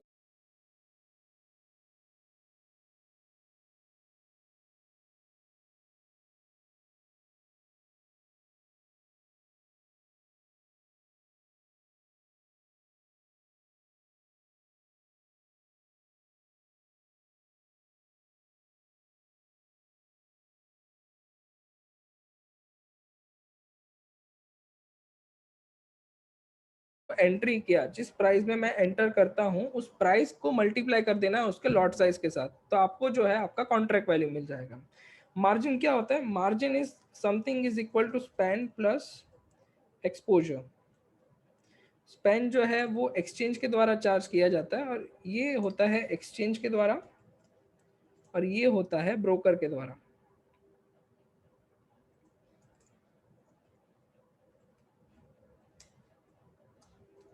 तो यहाँ पे फॉर एग्जांपल कोई एक परसेंटेज होगा, एक्सचेंज इतना लेगा, एक ब्रोकर इतना लेगा, और फिर उन दोनों का मिला के लेट से मिला के कुछ होता है 45,000। तो वो 45,000 जो है यहाँ पे आपको पे करने पड़ेंगे। सो 2,22,000 का कॉन्ट्रैक्ट वैल्यू होगा, तो आपको 2,22,000 पे नहीं करना, आपको बस उसका जो मार्जिन यहाँ पे मेंशन किया है वो ही आपको पे करना है। उससे ज़्यादा आपको कुछ यहाँ पे नहीं करना है। सो दिस इज नथिंग बट ये जो है यहाँ पे जो एक्सचेंज एंड ब्रोकर जो है वो आप यहाँ पे मतलब स्पैन प्लस एक्सपोजर है, that is nothing but the margin. So let me complete this particular part. इसके बाद मैं आपको सारी चीज़ें सॉफ्टवेयर पे दिखा दूंगा सो दैट आपको ये जो है एकदम आसानी से समझ में आ जाए. So contract value, the future agreement has a standard predetermined minimum quantity. The contract value of a future agreement can be generalized to lot size multiplied by price. Margin क्या होता है? मार्जिन इज नथिंग बट दोनों party को यहाँ पे अगर contract में involve होना हो तो उन्हें एक डिपॉजिट पैसा देना पड़ता है. तो उसे जो है आप टोकन की तरीके से सोच सकते हो कि अगर वो अग्रीमेंट में आना है तो आपको वो टोकन एडवांस में पे करना पड़ेगा. The money has to be deposited with the broker. आपको ये पैसा आपके ब्रोकर के पास रखना है आपके डीमैट ट्रेडिंग अकाउंट में. और ये जो है सर्टेन परसेंटेज होता है कॉन्ट्रैक्ट वैल्यू का, जिसे हम spend margin percentage and exposure margin percentage के नाम से जानते हैं. तो दो मार्जिन यहाँ पे होता है. ओके तो मैं अभी जो है सारी चीज़ें वन बाय वन आपको सॉफ्टवेयर पे दिखाता हूँ सो दैट आपको ये समझने में काफ़ी आसानी हो. ओके तो यहाँ पे क्या करना है, सबसे पहले आपको स्टार्ट बटन पे क्लिक करना है. मार्केट डेप्थ ओपन कर लीजिए और यहाँ पे एक्सचेंज में NSE FO, future stock, Reliance, ये सारी चीज़ें आप मेंशन कर दीजिए. ओके तो सबसे पहले कौन सा टर्म आया था यहाँ पे? Standardise contract. यस तो ये एक स्टैंडर्डाइज है, इसमें आप कुछ जो है यहाँ पे कुछ भी आप नेगोशिएबल नहीं कर सकते. सेकंड यहाँ पे है future contracts are time bound. मतलब ये जो भी कॉन्ट्रैक्ट होते हैं वो टाइम बाउंड होते हैं, 1 मंथ 2 मंथ 3 मंथ इस तरीके के कॉन्ट्रैक्ट होते हैं. तो वो मैंने आपको ऑलरेडी बताया था, अभी मैं आपको लाइव शो करूंगा वो कहाँ पे होता है. तो ये जो 24 जून है this is your 1 month contract. 29 जुलाई जो है वो आपका सेकेंड मंथ कॉन्ट्रैक्ट है. और 26 अगस्त 2021 जो है वो आपका 3 मंथ का कॉन्ट्रैक्ट है. ओके कोई मुझे बता सकते हैं इसमें नेक्स्ट मंथ कॉन्ट्रैक्ट का डेट क्या है? What is the next month contract का डेट, मतलब जो क्या डेट है यहाँ पे नेक्स्ट मंथ कॉन्ट्रैक्ट का? तो ये जो तीन है वो आपका 1 मंथ 2 मंथ 3 मंथ कॉन्ट्रैक्ट है. तो इसमें जो नेक्स्ट मंथ का डेट क्या है यहाँ पे आपको दिखाई दे रहा है?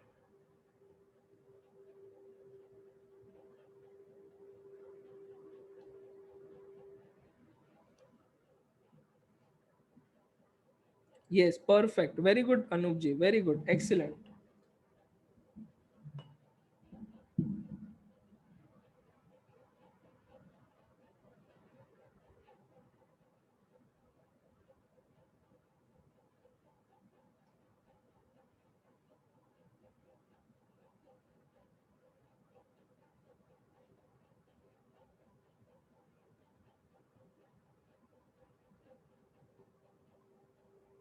Yes correct Tabassum ji. तो 29 जुलाई जो है वो मेरा होगा नेक्स्ट मंथ कॉन्ट्रैक्ट.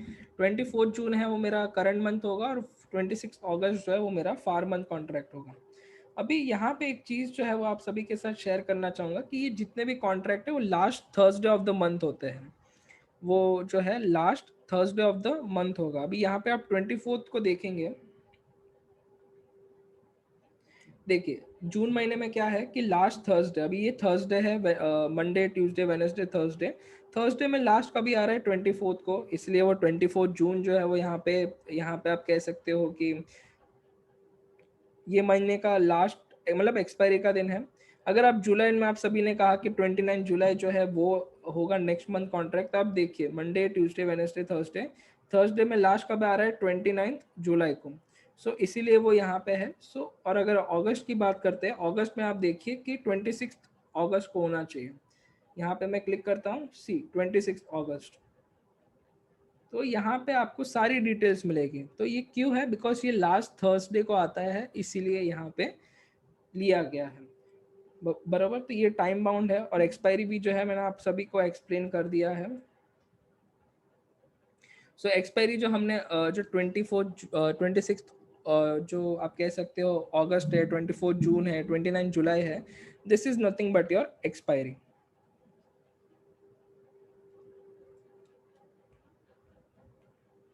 तो ये futures contracts are tradable. Yes आप आसानी से ट्रेड कर सकते हो. आपको ट्रेड करने के लिए कुछ नहीं करना, स्टार्ट बटन पे क्लिक करना है. यहाँ पे एक्शंस में आपको बाय पे क्लिक कर देना है. तो जैसे ही आप बाय पे क्लिक करेंगे तो सारे यहाँ पे ऑर्डर विंडो आ जाएगा। तो आप देख सकते हो रिलायंस रिलायंस के वन लॉट में कितनी क्वांटिटीज है, 250। रिलायंस के वन लॉट में 250 क्वांटिटीज है। तो यहाँ पे आपको एक्सचेंज जो है NSE FO सिलेक्ट करना है। यहाँ पे हमने फर्स्ट मॉड्यूल के लास्ट सेशन में देखा तीनों डिफरेंट डिफरेंट टाइप के order type, like limit, market, stop loss. Limit मतलब आपको कौन से प्राइस पे बाय या सेल करना है, मार्केट मतलब आपको बाय मार्केट के प्राइस पे बाय या सेल करना हो, और एक स्टॉप लॉस ऑर्डर। अभी मान लीजिए कि 2238 चल रहा है, मुझे इसको परचेस करना है 2220 रुपीज पे। यहाँ पे आप इसे लिमिट कर दीजिए, 2220 कर दीजिए और सबमिट कर दीजिए, तो वो आपका 2220 में सबमिट हो जाएगा। इसके बाद आता है प्रोडक्ट। प्रोडक्ट में होता है एक नॉर्मल। नॉर्मल मतलब अगर आप उसे एक्सपायरी तक होल्ड करना चाहते हो तो आप नॉर्मल सिलेक्ट कीजिए। अगर आप वैल्यू प्लस सिलेक्ट करते हो दैट इज फॉर इंट्राडे। अगर आप इंट्राडे करना चाहते हो तो आप वैल्यू प्लस सिलेक्ट कर सकते हो। उसके बाद आता है ऑर्डर लाइफ। ऑर्डर लाइफ में जो है एक होता है डे और आईओसी। डे मतलब अगर आपको कोई आपका ऑर्डर जो है वो आपका डे में आपका ऑर्डर की वैलिडिटी आज के पूरे दिन तक रहेगी। और आईओसी में क्या होगा कि आपका जो है ऑर्डर की वैलिडिटी वो 2 मिनट की होगी, इमीडिएट और कैंसिल जिसे हम कहते हैं। आईओसी का फुल फॉर्म है इमीडिएट और कैंसिल। अगर आपको सेल विंडो पे जाना है, स्टार्ट बटन पे क्लिक कीजिए, अंडर द एक्शन सेल पे क्लिक कर दीजिए।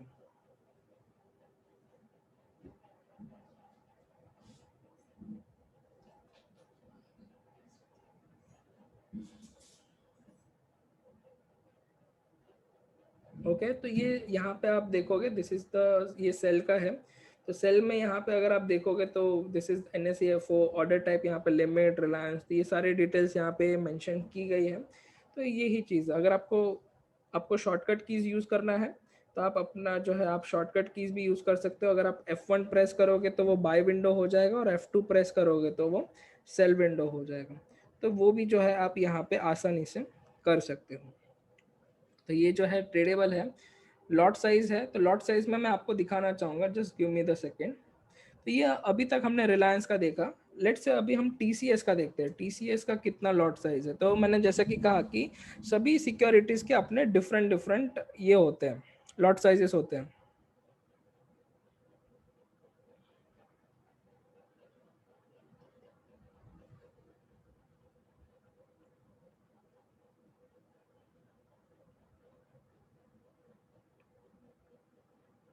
ओके तो यहाँ पे आपको TCS का प्राइस दिखने लगा। आप बस एक बार वापस जो है F1 प्रेस कीजिएगा तो आप देख सकते हो कि TCS का एक लॉट में कितना है, 300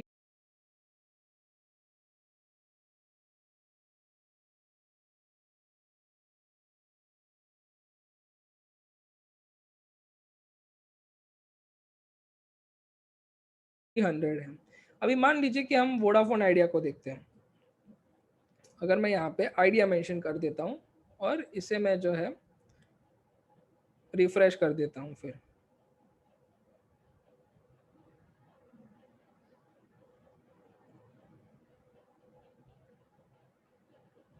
तो यहाँ पे आप जो है देख सकते हो ये आइडिया का है। अगर मैं इसको F1 रिफ्रेश करता हूँ तो एक लॉट में यहाँ पे कितना क्वांटिटी है, 70,000।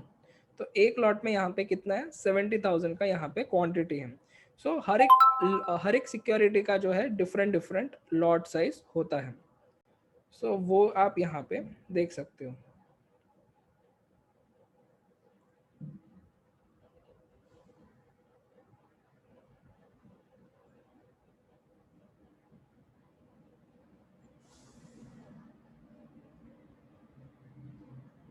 Just a second, NSE FO, Reliance, इसके बाद यहाँ पे आपको जो है सिलेक्ट करना है दैट इज एक्सपायरी, और उसके बाद आप रिफ्रेश कर दीजिए।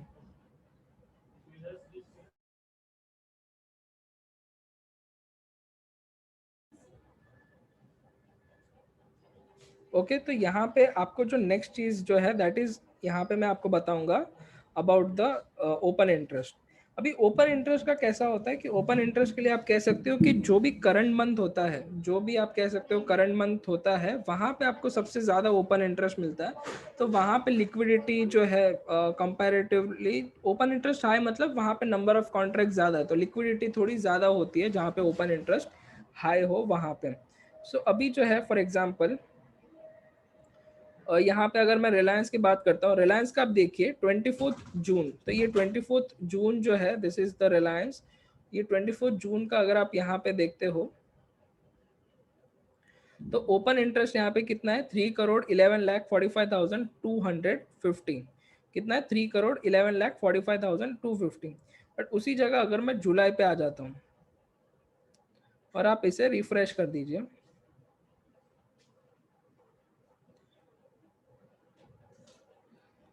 देखिए कितना हो गया, 1,10,00,000, 3 करोड़ से हो गया 1,10,99,215। और अगर मैं इसे अगस्त में लेके आता हूँ और फिर रिफ्रेश करता हूँ, तो ये जो 1 लाख और 1,10,00,000 जो था उसका भी कम हो जाएगा, ये हो गया 2,64,500। तो आप कह सकते हो कि जितना ज़्यादा आप दूर जाएंगे, जितना ज़्यादा आप फार मंथ या नेक्स्ट मंथ करते हैं, उसका करंट मंथ के कंपेयर में जो है यहाँ पे ओपन इंटरेस्ट कम दिखाई देगा। तो अगर आप चाहते हो आपको बहुत सबसे ज़्यादा लिक्विडिटी चाहिए, तो you should trade in current month. Current month में सबसे ज़्यादा यहाँ पे होता है liquidity. So this is the thing. अभी लास्ट चीज जो मैं आपको यहाँ पे बताने वाला हूँ, that is known as the mark to margin. तो मार्क टू मार्जिन में मैं आपको ये भी दिखा दूंगा कि आपको मार्जिन कैसे देखना है। तो चलिए अभी मान लीजिए कि हम रिलायंस के कॉन्ट्रैक्ट में एंटर करते हैं। फॉर एग्जांपल मैं रिलायंस के कॉन्ट्रैक्ट में यहाँ पे एंट्री करना चाहूँगा। तो यहाँ पे क्या करना है, सबसे पहले कैलकुलेटर ओपन कर देता हूँ मैं,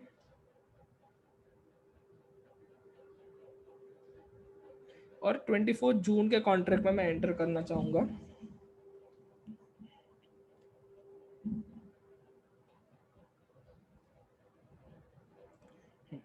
सो 2220 पे मुझे परचेस करना है, 250 का लॉट साइज है।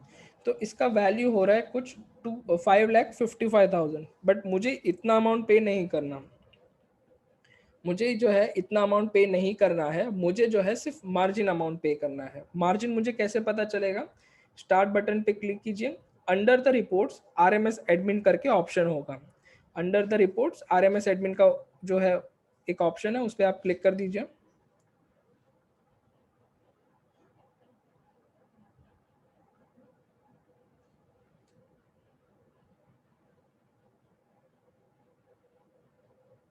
फिर यहाँ पे आपको नीचे स्क्रॉल करना है, यहाँ पे एक नाम होगा अदर लिंक्स का, उस पर आपको यहाँ पे क्लिक करना है मार्जिन रिपोर्ट पे। जैसे ही आप मार्जिन रिपोर्ट पे क्लिक करोगे तो उसके बाद एक पेज ओपन हो जाएगा।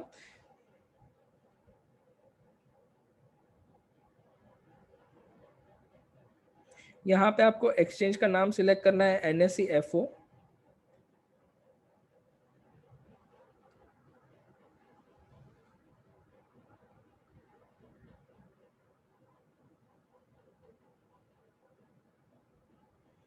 और उसके बाद आपको यहाँ पे सिंबल सिलेक्ट करना है, सिंबल में आएगा आपका रिलायंस, तो हम रिलायंस में कर रहे हैं, so you have to select the Reliance.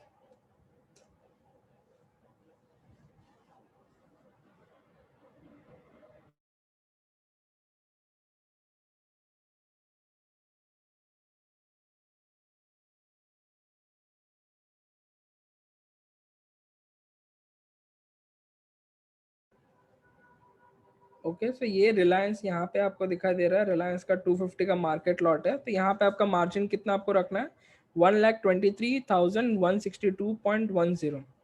तो यहाँ पे 5,55,000 पे नहीं करना, कितना पे करना है, बस इतना 1,23,162, इतना आपको आपके डीमैट ट्रेडिंग अकाउंट में अप्रोक्सीमेटली रखना पड़ेगा। तो जो है आप उस रिलायंस के फ्यूचर कॉन्ट्रैक्ट में एंटर कर पाएंगे। सो अभी जो है मैं आपको एक चीज दिखाता हूँ, just give me the second, जिसे हम मार्क टू मार्जिन कहते हैं।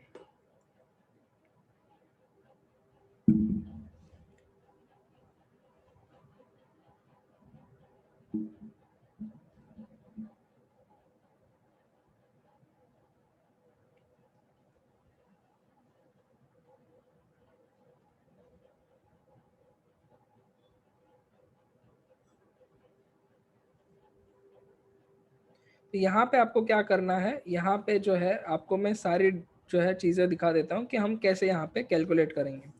तो just give me the second. तो यहाँ पे जो है सबसे पहले हम बात करेंगे सिंबल। तो हम सिंबल जो है आपका होगा रिलायंस, बिकॉज हम रिलायंस में ट्रेड कर रहे हैं, सो रिलायंस वुड बी द यहाँ पे सिंबल होगा।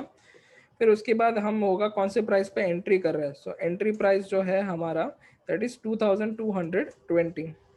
कोई कह सकते हैं लॉट साइज कितना है यहाँ पे रिलायंस का, what is the lot size?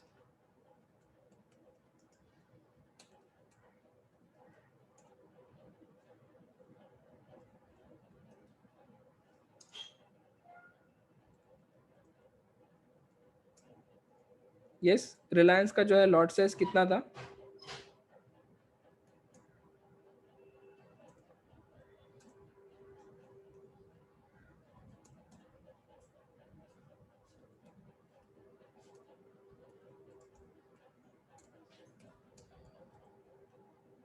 No, 250 was the lot size. तो 250 जो था वो इसका लॉट साइज है। तो आप यहाँ पे भी देख सकते हो कि मार्केट लॉट कितना है रिलायंस का। रिलायंस का मार्केट लॉट इज 250। तो 250 जो है मेरा लॉट साइज है। कॉन्ट्रैक्ट का वैल्यू कितना होगा?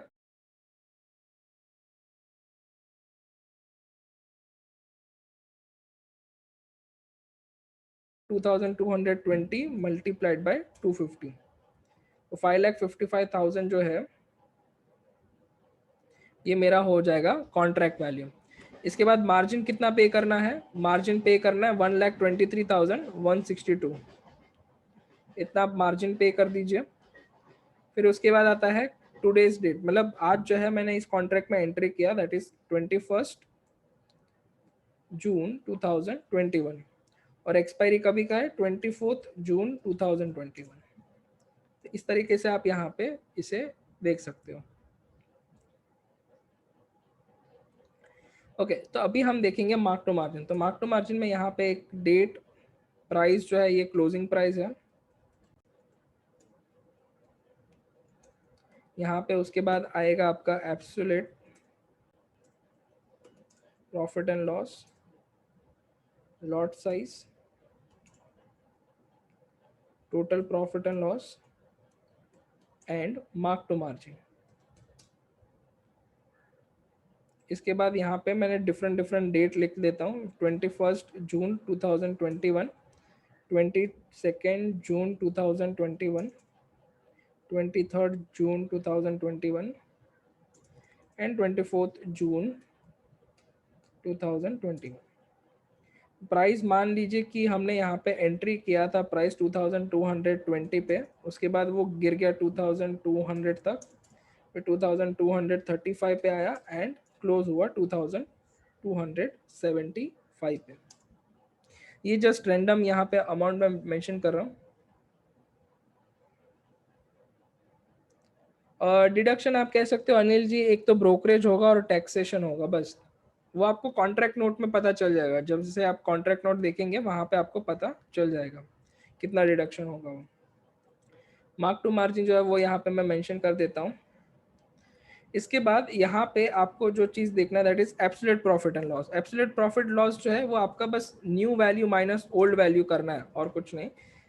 तो ये जो है new value minus old value जो अगर आप करोगे तो आपको आपका एब्सोल्यूट प्रॉफिट एंड लॉस मिल जाएगा। इसको आपको मल्टीप्लाई करना है लॉट साइज के साथ। तो every time my lot size will remain same और मुझे इसको टोटल कर देना है। सो absolute profit multiplied by lot size, absolute profit multiply कर दीजिए आप लॉट साइज के साथ, और एब्सोल्यूट प्रॉफिट इसको मैं मल्टीप्लाई कर देता हूँ लॉट साइज के साथ। फिर अगर मेरा मेरा मैंने उस दिन लॉस में रहेगा तो वो मार्क टू मार्जिन से डिडक्ट हो जाएगा। अगर मैंने प्रॉफिट किया है तो वो मार्जिन में मेरे ऐड हो जाएगा। तो यहाँ पे मैंने प्रॉफिट एंड लॉस, मान लीजिए मैंने ये जो है 24 को ये कॉन्ट्रैक्ट को मैंने एग्जिट कर दिया। ओके, यहाँ पे मैंने इसको एग्जिट कर दिया और ये जो है this is my entry point. तो एग्जिट माइनस एंट्री जो है दिस माइनस दिस जो है वो आपका हो जाएगा something which is known as the आपका ग्रॉस प्रॉफिट। इसके बाद जो है आपके जो भी चार्जेस है एंड ऑल वो सब कट होंगे एंड बाकी का जो भी जो होगा अमाउंट वो आपको आपको क्रेडिट कर दिया जाएगा।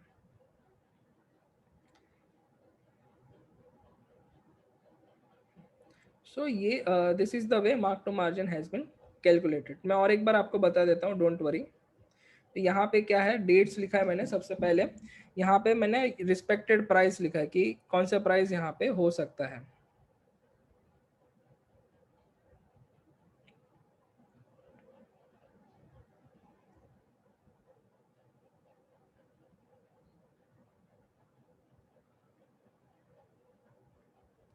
ओके, तो यहाँ पे कौन सा प्राइस हो सकता है वो मैंने यहाँ पे मेंशन कर दिया है। उसके बाद यहाँ पे अगर आपको यहाँ पे अगर मैं कहूँ तो ये जो है मान लीजिए 2220 पे मैंने एंट्री किया था। एक दिन के बाद वो 2200 हो गया, तो 20 रुपए का मुझे नुकसान हुआ। 250 का लॉट साइज है, 5000 का मुझे यहाँ पे फर्क पड़ता है। सो उसके बेसिस पे आप कह सकते हो ये हो गया 5 लाख जो है मेरे मार्जिन से वो यहाँ से निकल जाएगा, डिडक्ट हो जाएगा।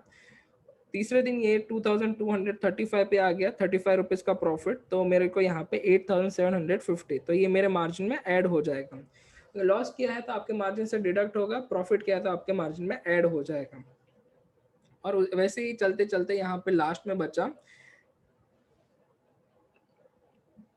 1,36,912, तो वो एग्जिट को आपको निकाल देना है आपके एंट्री प्राइस से। तो जो भी गैप होगा, जो भी डिफरेंस होगा, वो आपका ग्रॉस प्रॉफिट हो जाएगा या ग्रॉस लॉस हो जाएगा।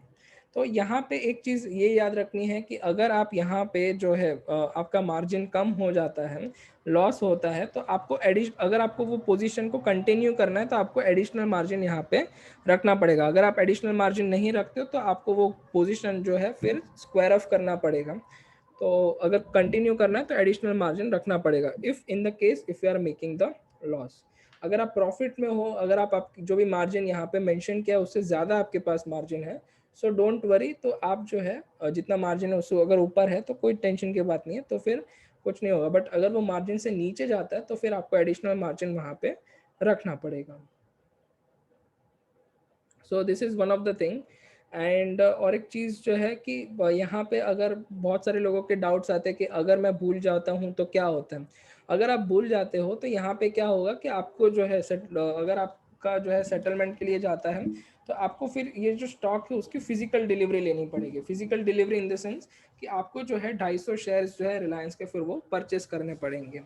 या अगर आपने शॉर्ट सेल किया है, अगर आपके पास शेयर्स नहीं है, तो फिर उसका जो है आपको यहाँ पे हैवी पेनल्टी लग सकता है। सो ये सभी चीज़ों से बेटर है कि अगर आप इस चीज़ को जो है डेरिवेटिव्स को ज़्यादा ग्रांटेड में ना लीजिए। अगर आप फ्यूचर्स करते हो एकदम चौकन्ना रहिए और कोई भी चीज़ को यहाँ पे मिस ना कीजिए, इसको हल्के में ना लीजिए। That would be the small advice from my and.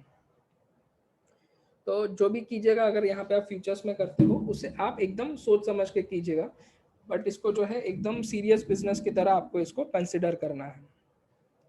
Okay, तो आज का ये जो सेशन है हमने यहाँ पे देखा what is the like derivatives क्या होता है। हमने देखा कि forward market, futures market, options कैसे प्लेस करना है, मार्जिन कैसे देखना है, मार्क टू मार्जिन, ये सारी चीज़ें हमने आज के ये सेशन में देखा।